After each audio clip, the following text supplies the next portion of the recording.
तो हेलो दोस्तों, मेरा नाम है भाविन और आज हम लोग बात करेंगे see you in my 19th life के एपिसोड 7 के बारे में। तो चलिए स्टार्ट करते हैं। एपिसोड स्टार्ट होता है और सोहा के फादर टेंशन में है क्योंकि सोहा को एक्सीडेंट के बारे में कुछ पता चल गया है और वो किसी को फ़ोन करके होशिक को मारने के लिए कहते हैं और बाद में कुछ लोग होशिक को देश छोड़ के भागने को बोलते हैं। अब दोयुन को कुछ फ्लैशेस दिखाई देते हैं जिसमें वो चोउन को किस करने जा रहा होता है और अचानक चोउन का फ़ोन आ जाता है और चोउन उसे बताती है कि कल रात वो उसके साथ थी, लेकिन दोयुन बोलता है कि उसे कुछ याद नहीं है और फिर हमें वो फ्लैशबैक दिखाया जाता है जिसमें दोयुन ड्रंक है और चोउन उसे लेने जाती है। अब होशिक भागने की तैयारी में है लेकिन उसके पास कुछ और प्लान भी है और वो कुछ ऑडियो कैसेट्स निकालता है। अब चोउन जियुम से मिलने जाती है जहां वो एग्योंग से मिलती है और उसको पता चलता है कि जियुम एग्योंग की अंकल थी। अब सोहा के घर कुछ गेस्ट आते हैं और सब लोग मिलकर खाना खा रहे होते हैं और सोहा अनकंफर्टेबल होकर वहां से निकल जाता है और उसके पापा गुस्सा होकर उसे रुकने को बोलते हैं लेकिन वो उसकी बात नहीं मानता और चला जाता है। अब उसको होशिक का फ़ोन आता है और वो सिर्फ इतना बताता है कि एक्सीडेंट किसी एमआई ग्रुप में से ही किसी ने करवाया था और वो उसका बहुत करीबी है। ये सुन के वो अपसेट हो जाता है और शूट में ही स्विमिंग पूल में कूद पड़ता है। अब चोउन ड्रंक है और वो दोयुन को फ़ोन करके बुलाती है उसे ले जाने के लिए।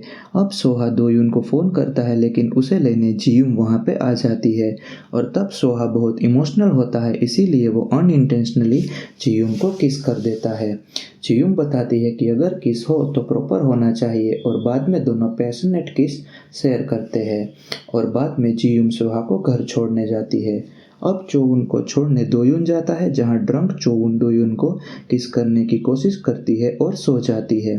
तब दोयुन बोलता है कि अब हम बराबर हो गए और चोउन वहां से अकेले जाती है और उसका पैर मुड़ जाता है। अब जियुम सोहा को दूसरी बार कन्फेस कर देती है। तब सोहा बताता है कि वो भी उसे पसंद करता है और तीसरी बात कन्फेस वो खुद करेगा लेकिन उसे कुछ टाइम चाहिए। अब जियुम को पता चलता है कि उसका भाई सोहा के टच में है तो वो उसके घर जाती है और उसे पता चलता है कि सोहा को एक्सीडेंट के बारे में उसी ने बताया था। अब जियुम उसको सोहा से दूर रहने को बोलती है और दूसरी तरफ एक्सीडेंट वाली बात सोहा दोयुन को बताता है। अब मिंगी और जियुम बात करते हैं जिसमें हमें पता चलता है कि मिंगी की ये 23वीं लाइफ है और वो जियुम को अपनी फर्स्ट लाइफ याद करने को बोलता है।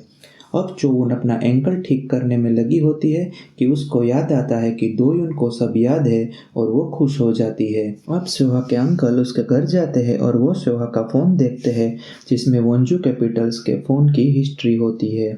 अब चोउन और दोयुन बात करते हैं और दोयुन बताता है कि वो उसे पसंद करता है लेकिन वो उससे डेट नहीं कर सकता और उसका रीज़न चोउन नहीं वो खुद है। अब दोयुन ऑफिस में जाता है और सोहा और जियुम को साथ देखता है तो वो जियुम को बाहर बुला के बताता है कि वो ऑफिस में सोहा से दूर रहे वरना वो उसका सीक्रेट सोहा को बता देगा। अब जियुम को वो लड़की फिर मिलती है जिसने उसे जून कहा था और अब हमें पता चलता है कि पिछले जन्म में वो सोहा की माँ थी और अब दोनों गले मिलते हैं।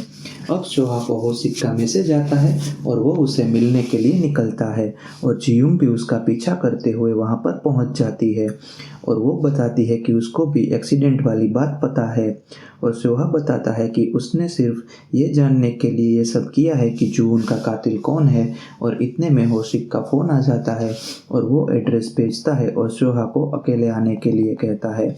अब हमें पता चलता है कि कुछ लोग होशिक को ट्रैक कर रहे हैं और होशिक जैसे ही निकलता है वो लोग भी निकलते हैं।